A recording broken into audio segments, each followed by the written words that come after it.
कहानी की शुरुआत में हम देखते हैं ब्राजील और फ्रांस के बीच वर्ल्ड कप का फाइनल मैच चल रहा है। पूरा स्टेडियम दर्शकों से भरा हुआ है और हर कोई मैच को लेकर बेहद उत्साहित है। लेकिन तभी अचानक मैदान के बीचों बीच एक तेज पर्पल लाइट दिखाई देने लगती है। कुछ ही सेकंड में वो रोशनी और भी ज्यादा खतरनाक रूप लेने लगती है। स्टेडियम में मौजूद कोई भी इंसान समझ नहीं पाता कि आखिर हो क्या रहा है। तभी उस रोशनी के अंदर से कुछ सैनिक बाहर निकलते हैं। ये कोई आम सैनिक नहीं थे, ये लोग फ्यूचर यानी 2051 से आए थे। उनके साथ एक महिला सैनिक भी थी जिसका नाम लेफ्टिनेंट हार्ट था। वह पूरी दुनिया को बताती है कि 2048 में पृथ्वी पर एक भयानक एलियन स्पीसीज हमला करेगी और सिर्फ 3 साल के अंदर पूरी मानव जाति लगभग खत्म हो जाएगी। वह कहती है कि फ्यूचर में इंसानों की संख्या इतनी कम हो चुकी है कि वे अकेले इस युद्ध को नहीं जीत सकते, इसलिए उन्हें प्रेजेंट टाइम के लोगों की मदद चाहिए। पूरी दुनिया ये सब सुनकर हैरान रह जाती है। स्टेडियम में मौजूद लाखों लोग और टीवी के सामने बैठे लोग बिल्कुल शांत हो जाते हैं। इसी दौरान हम डैन फॉरेस्टर नाम के एक आदमी को देखते हैं। डैन एक हाई स्कूल में बायोलॉजी टीचर है, लेकिन टीचिंग की ये नॉर्मल लाइफ उसे कभी पसंद नहीं आई, क्योंकि एक समय वह अमेरिकन आर्मी का एक्सपीरियंस्ड कमांडर रह चुका था। उसे बैटलफील्ड की जिंदगी अब भी याद आती है। डैन अपनी पत्नी एमी और छोटी बेटी म्यूरी के साथ एक साधारण जिंदगी जी रहा था, लेकिन उसके अंदर कहीं ना कहीं ये एहसास हमेशा था कि वो इससे कहीं ज्यादा बड़ा कुछ करना चाहता है। इसीलिए वह लगातार अलग अलग रिसर्च लैब्स में नौकरी पाने की कोशिश कर रहा था। उसका सपना था कि साइंस और मिलिट्री एक्सपीरियंस को मिलाकर वो ऐसा कुछ करे जिससे दुनिया बदल जाए, लेकिन हर बार उसे रिजेक्शन ही मिलता है। यही वजह थी कि डैन अंदर ही अंदर काफी फ्रस्ट्रेटेड रहने लगा था। उस शाम डैन अपनी फैमिली के साथ टीवी पर वही फुटबॉल मैच देख रहा था। तभी फ्यूचर से आए सैनिकों की अनाउंसमेंट पूरी दुनिया को हिलाकर रख देती है। इस घटना के बाद पूरी दुनिया में डर और अफरा तफरी फैल जाती है। दुनिया के बड़े देश मिलकर एक जॉइंट मिलिट्री फोर्स बनाते हैं। फैसला लिया जाता है कि जरूरत पड़ने पर आम नागरिकों को भी इस युद्ध में भेजा जाएगा, लेकिन बहुत से लोग इसका विरोध करने लगते हैं, क्योंकि इससे पहले भी कई लोगों को फ्यूचर में भेजा गया था और उनमें से कोई भी वापस नहीं लौटा। उधर डैन अपनी क्लासरूम में नोटिस करता है कि अब बच्चों का पढ़ाई में बिल्कुल मन नहीं लग रहा, और ये बात कहीं ना कहीं सही भी थी, क्योंकि अगर कुछ साल बाद पूरी दुनिया खत्म होने वाली हो तो पढ़ाई करने का क्या मतलब। तभी डैन के फोन पर अमेरिकन मिलिट्री की तरफ से एक मैसेज आता है। उसमें लिखा होता है कि उसे फ्यूचर में भेजने के लिए सिलेक्ट किया गया है। ये मैसेज पढ़कर डैन खुश नहीं होता, लेकिन उसके पास कोई दूसरा रास्ता भी नहीं था, इसलिए स्कूल खत्म होने के बाद वह मिलिट्री बेस पहुंच जाता है। वहां सबसे पहले उसके शरीर की कई तरह की टेस्टिंग की जाती है। फिर उसे एक बड़ी मशीन के सामने बैठाया जाता है। मशीन के अंदर उसका हाथ डाल दिया जाता है। अचानक उसके हाथ में तेज दर्द शुरू हो जाता है, क्योंकि मशीन उसकी स्किन के नीचे कई छोटी नीडल्स डाल रही थी। डैन दर्द से तड़प उठता है। तभी एक कमांडर उसे बताता है कि उसके हाथ में एक स्पेशल ट्रैकिंग डिवाइस लगाया जा रहा है। इस डिवाइस के अंदर बेहद पावरफुल जीपीएस सिस्टम है, जिसकी मदद से फ्यूचर में जाने के बाद भी कंट्रोल रूम से उसकी हर मूवमेंट ट्रैक की जा सकेगी। इसके बाद एक महिला कमांडर डैन को एक और शॉकिंग बात बताती है। वह कहती है कि रिकॉर्ड्स के अनुसार डैन की मौत 2030 में हो जाएगी, यानी उसके पास अब सिर्फ कुछ ही साल बचे हैं। अपनी मौत की तारीख सुनकर डैन कुछ देर के लिए बिल्कुल चुप हो जाता है। उसे समझ नहीं आता कि वो क्या बोले। किसी तरह खुद को संभालकर वह घर वापस आता है और सारी बातें एमी को बता देता है। ये सब सुनकर एमी का चेहरा डर से सफेद पड़ जाता है। वह डैन से कहती है कि वे इस शहर को छोड़कर कहीं दूर चले जाएंगे, लेकिन डैन उसे समझाता है कि ऐसा करना बेकार है, क्योंकि उसके हाथ में लगा ट्रैकिंग डिवाइस उसे कहीं भी छुपने नहीं देगा। तब एमी कहती है कि अगर कोई उस डिवाइस को निकाल सकता है तो वो सिर्फ एक इंसान है। डैन तुरंत समझ जाता है कि वह उसके पिता जेम्स की बात कर रही है। जेम्स एक मैकेनिकल इंजीनियर और फॉर्मर सोल्जर था, लेकिन कई साल पहले वह डैन और उसकी माँ को छोड़कर चला गया था। उसी दिन से डैन अपने पिता से नफरत करने लगा था। पहले तो डैन उसके पास जाने से मना कर देता है, लेकिन एमी के कहने पर आखिरकार वह तैयार हो जाता है। जेम्स के पास पहुंचते ही दोनों के बीच पुरानी बातों को लेकर बहस शुरू हो जाती है।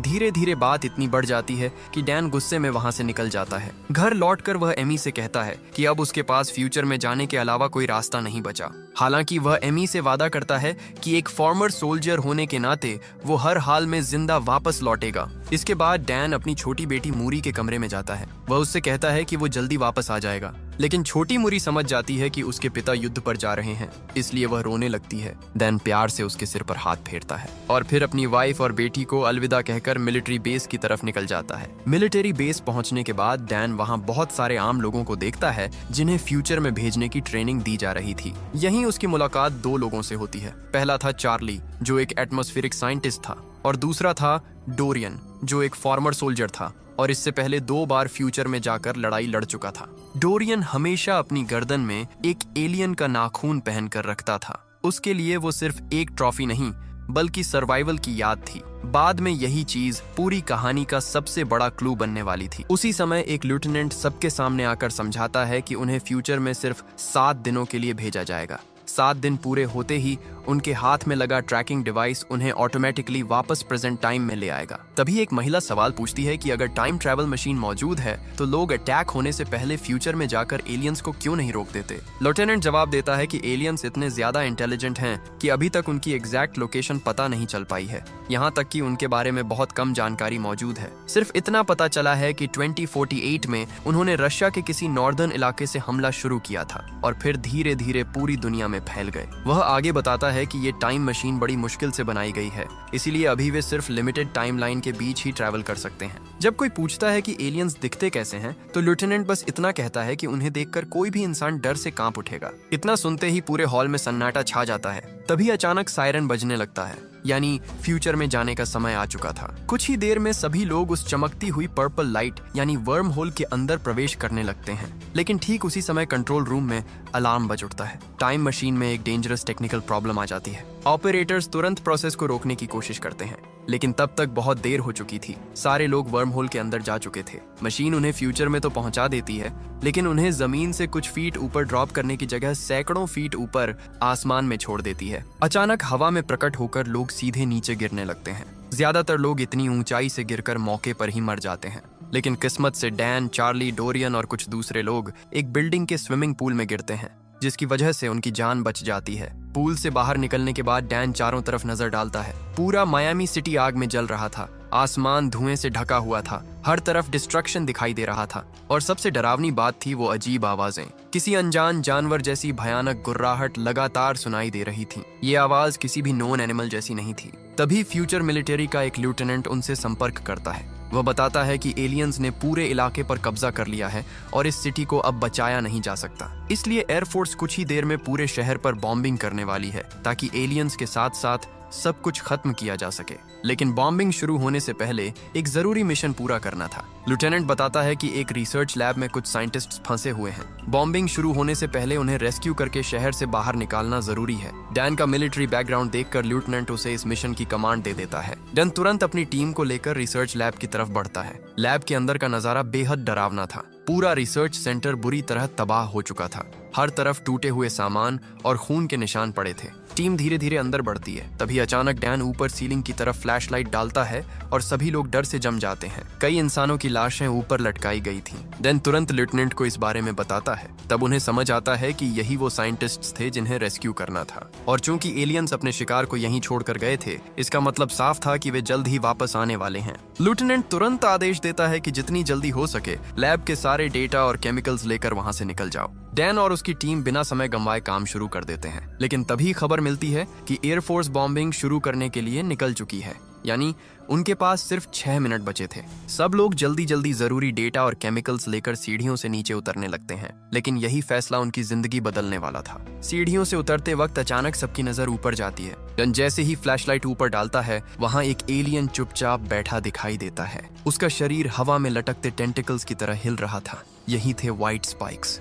उनका अपीयरेंस इतना क्रीपी था कि सभी लोग डर से कांप उठते हैं। अगले ही पल उस एलियन के टेंटिकल से एक तेज नीडल जैसी चीज गोली की रफ्तार से निकलती है और एक आदमी के सीने को चीर देती है। वह आदमी वहीं मर जाता है। डन तुरंत फायरिंग शुरू कर देता है। बाकी लोग भी एलियंस पर गोलियां चलाने लगते हैं। लेकिन सबसे खतरनाक बात यह थी कि वहां सिर्फ एक नहीं बल्कि कई व्हाइट स्पाइक्स मौजूद थे और गोलियों का उन पर ज्यादा असर भी नहीं हो रहा था। एलियंस तेजी से डैन की टीम पर हमला करने लगते हैं। किसी तरह डैन, चार्ली, डोरियन और कुछ लोग लैब से बाहर निकलने में सफल हो जाते हैं। लेकिन बाहर पहुंचते ही उन्हें पता चलता है कि रेस्क्यू टीम पर भी व्हाइट स्पाइक्स हमला कर चुके हैं। उसी समय एयरफोर्स पूरे शहर पर बॉम्बिंग शुरू कर देती है। चारों तरफ एक्सप्लोजन्स, आग और धुआं फैल जाता है। डैन अपनी बची हुई टीम के साथ जान बचाकर भागने लगता है। वे लोग शहर से बाहर निकलने ही वाले थे कि तभी उनके बेहद पास एक बड़ा एक्सप्लोजन होता है। ब्लास्ट की ताकत से सभी लोग दूर जाकर गिरते हैं और डैन की आंखों के सामने अंधेरा छा जाता है। कुछ समय बाद डैन की आंख खुलती है। वह खुद को एक बिल्कुल अलग जगह पर पाता है।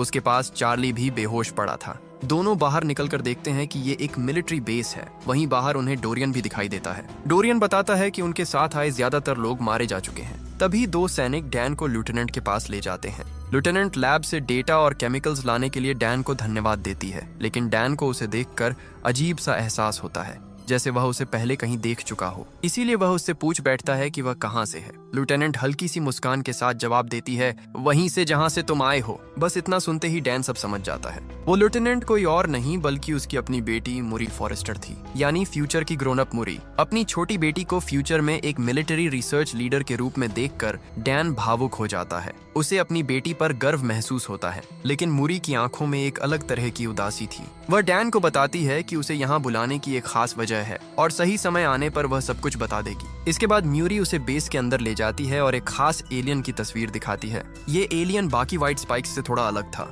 मुरी बताती है कि ये एक फीमेल व्हाइट स्पाइक है और अब तक सिर्फ एक ही फीमेल देखी गई है। वह जमीन के नीचे नेस्ट बनाती है और वहीं से बाकी व्हाइट स्पाइक्स पैदा होते हैं। मेल व्हाइट स्पाइक्स हमेशा उसकी रक्षा करते हैं, बिल्कुल मधुमक्खियों की कॉलोनी की तरह। मोरी आगे बताती है कि साइंटिस्ट्स ने एक टॉक्सिन तैयार किया है जो मेल एलियंस को मार सकता है, लेकिन फीमेल इतनी ज्यादा पावरफुल है कि टॉक्सिन उस पर असर नहीं करता। इसलिए अब उनका प्लान है फीमेल को जिंदा पकड़कर लैब में लाया जाए ताकि उसके शरीर का स्टडी करके ऐसा टॉक्सिन बनाया जा सके जो उसे भी मार सके। अगर फीमेल मर गई तो व्हाइट स्पाइक्स की पूरी स्पीसीज खत्म की जा सकती है। मोरी चाहती थी कि डैन इस मिशन में उसकी मदद करे। कुछ देर बाद उनकी पूरी टीम हेलीकॉप्टर में बैठकर फीमेल व्हाइट स्पाइक के नेस्ट की तरफ निकल पड़ती है। रास्ते में डैन देखता है कि व्हाइट स्पाइक्स पूरी दुनिया में फैल चुके हैं। वे हर जीवित चीज को बेरहमी से मारकर खा रहे थे। तभी मोरी बताती है कि 2048 में ये क्रीचर्स अचानक नॉर्दर्न रशिया के एक आइलैंड से निकले थे। किसी सैटेलाइट ने इन्हें आसमान से आते नहीं देखा था, कोई स्पेसशिप भी नहीं मिली थी। सिर्फ 3 सालों में उन्होंने पूरी दुनिया पर कब्जा कर लिया। इनका कोई मकसद नहीं था, कोई डिमांड नहीं थी,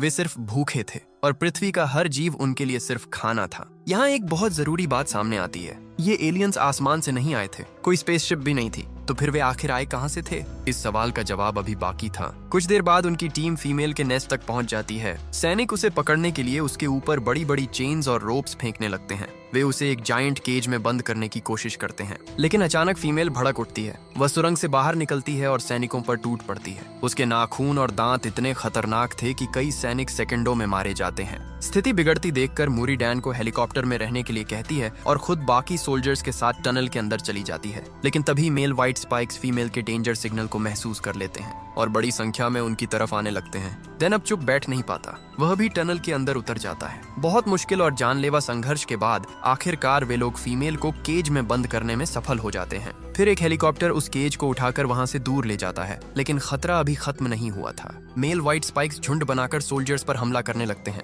डैन और मोरी किसी तरह वहां से निकलकर एक बीच तक पहुंचते हैं। वहां वे फ्लेयर गन चलाकर मदद का सिग्नल भेजते हैं। रेस्क्यू आने तक दोनों को अकेले बात करने का मौका मिलता है। तभी डैन मोरी से पूछता है कि उसे बताया गया है कि उसकी मौत 7 इयर्स बाद हो जाएगी। वह जानना चाहता था कि आखिर ऐसा कैसे हुआ और उसके बाद एमी और मोरी के साथ क्या हुआ। ये सवाल सुनते ही मोरी की आंखें भर आती हैं। वह बताती है कि डैन अपने ड्रीम जॉब को हासिल न कर पाने की वजह से अंदर ही अंदर टूट गया था। जब मोरी 12 साल की थी तब डैन ने एमी और मोरी को छोड़ दिया था। हालांकि इतने सब के बाद भी एमी को हमेशा भरोसा था कि डैन एक अच्छा इंसान है। लेकिन जब मोरी 16 साल की हुई तब डैन एक कार एक्सीडेंट में मारा गया। ये सब बताते हुए मोरी कहती है, अब तुम सच जान चुके हो, कोशिश करना कि वही गलती दोबारा मत करना, क्योंकि मैं तुम्हें खोना नहीं चाहती। अपनी बेटी की बातें सुनकर डैन पूरी तरह टूट जाता है। उसे विश्वास ही नहीं होता कि फ्यूचर में वह इतना बदल जाएगा। कुछ देर बाद रेस्क्यू हेलीकॉप्टर वहां पहुंच जाता है और उन्हें वापस बेस पर ले जाता है। डैन और मोरी फीमेल व्हाइट स्पाइक को लेकर समुद्र के बीच बने आखिरी रिसर्च बेस पर पहुंचते हैं।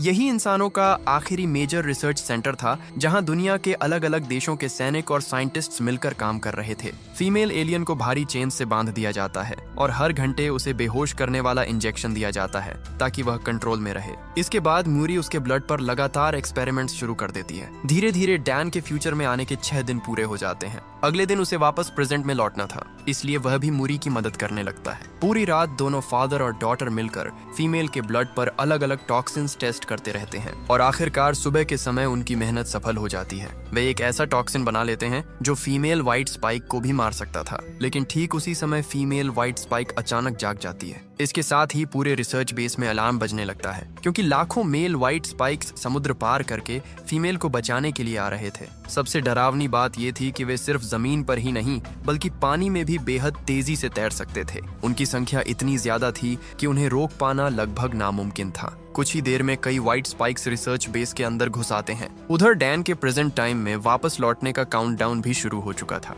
उसके पास सिर्फ कुछ ही मिनट बचे थे। तभी मुरी आखिरकार उसे बताती है कि उसे यहाँ बुलाने की असली वजह क्या थी। वह कहती है कि फ्यूचर में एलियंस की संख्या इतनी ज्यादा बढ़ चुकी है कि उनके पास मौजूद टॉक्सिन पर्याप्त नहीं है। इसलिए वह चाहती है कि डैन इस टॉक्सिन को लेकर वापस प्रेजेंट में जाए और वहाँ साइंटिस्ट्स के साथ मिलकर इसे बड़े स्तर पर तैयार करें, क्योंकि प्रेजेंट टाइम में अभी रिसोर्सेज भी हैं और समय भी। अगर समय रहते तैयारी हो जाए तो शायद एलियंस के अटैक से पहले ही उन्हें रोका जा सकता है। डैन उसकी बात मान लेता है, लेकिन वह अपनी बेटी को छोड़कर अकेले जाने के लिए तैयार नहीं था। वह तय करता है कि मूरी को भी अपने साथ प्रेजेंट में लेकर जाएगा। इसके बाद म्यूरी उसे हेलीकॉप्टर की तरफ ले जाने लगती है ताकि रिटर्न प्रोसेस शुरू होने तक वे लोग आसमान में सुरक्षित रह सकें। लेकिन तभी मेल व्हाइट स्पाइक्स फीमेल तक पहुंच जाते हैं और उसकी चेन्स तोड़कर उसे आजाद कर देते हैं। डैन और मूरी हेलीकॉप्टर के काफी करीब पहुंच चुके थे, लेकिन अचानक फीमेल पीछे से हमला कर देती है और मूरी बुरी तरह घायल हो जाती है। अब उसके लिए आगे बढ़ना मुश्किल हो जाता है। तभी म्यूरी अपने हाथ में पकड़ा टॉक्सिन डैन को दे देती है और कहती है, एक बार फिर तुम्हारे पास आकर अच्छा लगा डैड, मैं वैसी ही बनी ना जैसी तुम चाहते थे। उसकी आंखों में आंसू थे। वह आगे कहती है, आई लव यू डैड। ये सुनकर डैन की आंखें भी भर आती हैं। असल में मूरी समझ चुकी थी कि शायद अब वह नहीं बच पाएगी। उसी समय फीमेल व्हाइट स्पाइक वहां पहुंच जाती है, लेकिन इससे पहले कि वह कुछ कर पाती, एक बड़ा एक्सप्लोजन होता है और पूरा प्लेटफॉर्म टूटकर समुद्र में गिरने लगता है। मूरी भी फीमेल के साथ नीचे गिरने लगती है और नीचे हजारों मेल व्हाइट स्पाइक्स उनका इंतजार कर रहे थे। डैन बिना एक सेकंड गंवाए अपनी बेटी को बचाने के लिए नीचे छलांग लगा देता है, लेकिन वह उसे पकड़ पाता उससे पहले ही उसका समय खत्म हो जाता है। अचानक एक तेज झटका लगता है और अगले ही पल डैन फ्यूचर से प्रेजेंट टाइम में वापस लौट आता है। वापस आते ही वह जमीन पर गिरकर बेहोश हो जाता है। कुछ देर बाद जब उसकी आंख खुलती है तो वह तुरंत सैनिकों से कहता है कि टॉक्सिन को बड़ी मात्रा में बनाकर फ्यूचर में भेजा जाए, लेकिन तभी एक सैनिक उसे रोकते हुए बताता है कि अब ऐसा करना संभव नहीं है, क्योंकि फ्यूचर में एलियंस ने टाइम मशीन को डिस्ट्रॉय कर दिया है। अब कोई भी इंसान फ्यूचर में नहीं जा सकता। ये सुनते ही डैन पूरी तरह टूट जाता है। उसे समझ आ जाता है कि फ्यूचर वाली मूरी अब जिंदा नहीं बची। इस युद्ध से चार्ली और डोरियन भी किसी तरह बचकर वापस आ चुके थे। मिलिट्री बेस से बाहर निकलते ही डैन को एमी दिखाई देती है। डैन को जिंदा देखकर एमी उसे कसकर गले लगा लेती है, लेकिन घर वापस आने के बाद भी डैन के मन को शांति नहीं मिलती। वह पूरी रात छोटी मूरी के कमरे में बैठा रहता है। अपनी सोती हुई बेटी को देखकर उसे बार बार फ्यूचर वाली मूरी याद आती है, क्योंकि अब वह जान चुका था कि आगे चलकर उसकी बेटी क्या बनने वाली है। तभी एमी उसके पास आती है और पूछती है कि फ्यूचर में आखिर क्या हुआ था। इसके बाद डैन उसे पूरी कहानी बताता है, फ्यूचर, एलियंस, मूरी, टॉक्सिन, सब कुछ। ये सब सुनकर एमी की आंखों में भी आंसू आ जाते हैं। डैन कहता है कि उसके पास टॉक्सिन तो है, लेकिन उसे समझ नहीं आ रहा कि अब वह इसका क्या करे। तभी एमी कुछ देर सोचने के बाद एक बेहद महत्वपूर्ण बात कहती है। वह कहती है, क्या ऐसा हो सकता है कि एलियंस पहले से ही अर्थ पर मौजूद हों? ये सुनते ही डैन के दिमाग में जैसे बिजली कौंध जाती है। उसे अचानक कई बातें याद आने लगती हैं। वह तुरंत डोरियन से मिलने जाता है। तुम्हें याद होगा, डोरियन हमेशा अपनी गर्दन में एलियन का एक नाखून पहनकर रखता था। अब वही चीज सबसे बड़ा क्लू बनने वाली थी। डैन वह नाखून लेकर चार्ली की लैब में पहुंचता है और उससे कहता है कि इसका डिटेल एनालिसिस किया जाए। कुछ देर जांच करने के बाद चार्ली एक शॉकिंग चीज डिस्कवर करता है। वह बताता है कि उस नाखून पर वॉल्केनिक ऐश मौजूद है, लेकिन ये ऐश रशिया की नहीं बल्कि चाइना की किसी वॉल्केनो की है। अब सवाल ये था कि एलियंस तो नॉर्दर्न रशिया से निकले थे, तो फिर उनके शरीर पर चाइनीज वॉल्केनो की राख कैसे आई? इस सवाल का जवाब जानने के लिए डैन अपने स्टूडेंट मार्टिन के पास जाता है। मार्टिन वॉल्केनोज के बारे में काफी नॉलेज रखता था। डैन उससे इस ऐश के बारे में पूछता है। तब मार्टिन बताता है कि लगभग 1000 ईयर्स पहले चाइना और कोरिया की बॉर्डर पर चांगबाई नाम के वॉल्केनो में एक मैसिव इरप्शन हुआ था। उस विस्फोट की ताकत लगभग 1000 न्यूक्लियर बॉम्ब्स के बराबर थी। उस एक्सप्लोजन की राख पूरी दुनिया में फैल गई थी और रशिया के बर्फीले इलाकों में आज भी वो वॉल्केनिक ऐश ग्लेशियर्स के नीचे दबी हुई मौजूद है। डन तुरंत मार्टिन से पूछता है कि रशिया के किस इलाके में वो वॉल्केनिक ऐश सबसे ज्यादा जमा हुई थी। मार्टिन अपने लैपटॉप पर ग्लेशियर का मैप खोलता है और एक स्पेसिफिक जगह दिखाता है। उसी पल डैन के दिमाग में पूरी तस्वीर साफ हो जाती है। वह समझ जाता है कि एलियंस हजारों सालों से अर्थ पर ही मौजूद थे। एक्सट्रीम कोल्ड की वजह से वे ग्लेशियर्स के नीचे बर्फ में फंसे हुए थे, इसीलिए किसी सैटेलाइट ने उन्हें स्पेस से आते हुए नहीं देखा। लेकिन ग्लोबल वार्मिंग की वजह से 2048 तक उन ग्लेशियर्स की बर्फ पिघल जाएगी और उसी के साथ एलियंस भी आजाद हो जाएंगे। यानी अब डैन के पास उनकी एग्जैक्ट लोकेशन मौजूद थी। अगर उसका अंदाजा सही था तो अभी भी वे एलियंस बर्फ के नीचे कैद थे और उनके पास मौजूद टॉक्सिन का इस्तेमाल करके उन्हें अभी खत्म किया जा सकता था। डैन ये जानकारी लेकर गवर्नमेंट के पास जाता है, लेकिन वहां उसे कोई खास मदद नहीं मिलती क्योंकि उस समय अमेरिका और रशिया के बीच रिलेशंस अच्छे नहीं थे। इसलिए ऑफिशियली रशिया जाना लगभग इम्पॉसिबल था। अब उन्हें कोई दूसरा रास्ता ढूंढना था। तभी डैन को अपने पिता जेम्स की याद आती है। वह अपने सारे गुस्से और पुराने दर्द को भूलकर जेम्स के पास मदद मांगने जाता है। इस बार वह उसे पूरी सच्चाई बता देता है। फ्यूचर, एलियंस, टॉक्सिन, सब कुछ। सब सुनने के बाद जेम्स भी उसकी मदद करने के लिए तैयार हो जाता है। इसी बीच फ्यूचर से वापस आए कुछ सोल्जर्स टॉक्सिन को बड़ी मात्रा में तैयार कर लेते हैं। सब तैयारी पूरी होने के बाद डैन, जेम्स, चार्ली और बाकी लोग रशिया के उस ग्लेशियर की तरफ रवाना हो जाते हैं। कुछ समय बाद वे लोग उस बर्फीले इलाके में पहुंच जाते हैं। वहां पहुंचकर वे अलग अलग जगहों पर सर्च शुरू करते हैं। काफी देर तलाश करने के बाद वे एक अजीब सी जगह पर पहुंचते हैं। वहां किसी भी इलेक्ट्रॉनिक डिवाइस का सिग्नल ठीक से काम नहीं कर रहा था। कंपास भी लगातार डिस्टर्ब हो रहा था। कुछ आगे बढ़ते ही उन्हें जमीन में एक विशाल गड्ढा दिखाई देता है। उसे देखकर सभी समझ जाते हैं कि एलियन स्पेसशिप शायद इसी ग्लेशियर के नीचे दबी हुई है। इसीलिए वे ग्रेनेड्स का इस्तेमाल करके आसपास की बर्फ में एक्सप्लोजन्स करते हैं। ब्लास्ट के बाद नीचे जाने का रास्ता बन जाता है। फिर डैन अपनी टीम को लेकर उस गहरी दरार के अंदर उतरता है। कुछ दूर नीचे जाने के बाद वे लोग बर्फ के अंदर फंसी हुई एक विशाल स्पेसशिप देखते हैं। यही वो स्पेसशिप थी। अब उनके पास प्रूफ भी था, लेकिन चूंकि गवर्नमेंट ने उनकी बात नहीं मानी थी, इसलिए उन्होंने फैसला किया कि वे खुद ही सब खत्म करेंगे। इसके बाद वे स्पेसशिप को काटकर उसके अंदर प्रवेश करते हैं। डैन के पिता जेम्स और चार्ली बाहर रुककर निगरानी करने लगते हैं। उधर स्पेसशिप के अंदर जाते ही सभी लोग हैरान रह जाते हैं। कॉकपिट में एक डेड एलियन उल्टा लटका हुआ था, लेकिन ये क्रीचर व्हाइट स्पाइक्स जैसा बिल्कुल नहीं दिखता था। ये एक पूरी तरह अलग एलियन स्पीशीज थी। थोड़ा आगे बढ़ने पर वे लोग एक जायंट हाइबरनेशन चेंबर तक पहुंचते हैं। वहीं बड़ी बड़ी पॉड्स के अंदर व्हाइट स्पाइक्स मौजूद थे। यहीं पूरी सच्चाई सामने आती है। असल में ये स्पेसशिप उस दूसरी एलियन स्पीशीज की थी और व्हाइट स्पाइक्स कोई नेचुरल क्रीचर्स नहीं थे। वे बायोलॉजिकल वेपन्स थे। उन एलियंस ने उन्हें दूसरे प्लैनेट्स की लाइफ खत्म करने और प्लैनेट्स पर कब्जा करने के लिए बनाया था, लेकिन अर्थ उनका टारगेट नहीं था। दुर्भाग्य से उनका स्पेसशिप एक्सीडेंटली पृथ्वी पर क्रैश हो गया। क्रैश में स्पेसशिप का पायलट मर गया, लेकिन उसके साथ मौजूद व्हाइट स्पाइक्स अपनी हाइबरनेशन पॉड्स के अंदर जिंदा बचे रहे। और फ्यूचर में जब ग्लेशियर्स पिघलते तभी वे बाहर निकलकर पूरी अर्थ पर हमला करते। अब सच्चाई पूरी तरह सामने आ चुकी थी, इसलिए डैन और उसकी टीम बिना देर किए टॉक्सिन निकालते हैं। वे कुछ हाइबरनेशन पॉड्स के अंदर टॉक्सिन इंजेक्ट कर देते हैं। कुछ ही सेकंड में अंदर मौजूद व्हाइट स्पाइक्स मरने लगते हैं, लेकिन तभी एक डेंजरस प्रॉब्लम शुरू हो जाती है। कुछ एलियंस की मौत का सिग्नल बाकी व्हाइट स्पाइक्स तक पहुंच जाता है और एक एक करके बाकी पॉड्स भी खुलने लगते हैं। अब बड़ी संख्या में व्हाइट स्पाइक्स जाग रहे थे। स्थिति तेजी से कंट्रोल से बाहर जा रही थी। डैन और उसकी टीम समझ नहीं पा रही थी कि अब क्या किया जाए, क्योंकि गोलियों का उन पर बहुत कम असर हो रहा था। इसी दौरान उन्हें पता चलता है कि स्पेसशिप में सिर्फ एक नहीं बल्कि कई और हाइबरनेशन चेंबर्स मौजूद हैं। यानी यहाँ एलियंस की संख्या उनकी सोच से कहीं ज्यादा थी। स्थिति को देखकर डोरियन फैसला करता है कि किसी को बाहर जाकर बाकी एलियंस को रोकना होगा। वह डैन से कहता है कि वह बाहर निकल जाए, क्योंकि कुछ व्हाइट स्पाइक्स पहले ही स्पेसशिप से भाग चुके हैं और अगर वे बाहर निकल गए तो पूरी दुनिया फिर खतरे में पड़ जाएगी। डैन पहले मना करने की कोशिश करता है, लेकिन डोरियन की आंखों में देखकर वह समझ जाता है कि उसने अपना फैसला कर लिया है। डोरियन और फ्यूचर के कुछ सोल्जर्स वहीं रुककर बाकी एलियंस को रोकने का फैसला करते हैं। मजबूरी में डैन बाहर निकल जाता है और जैसे ही वह स्पेसशिप से बाहर आता है, अगले ही पल अंदर एक विशाल एक्सप्लोजन होता है। पूरा स्पेसशिप आग और धमाके में घिर जाता है। डोरियन और बाकी सोल्जर्स खुद को सैक्रिफाइस करके व्हाइट स्पाइक्स को खत्म कर चुके थे।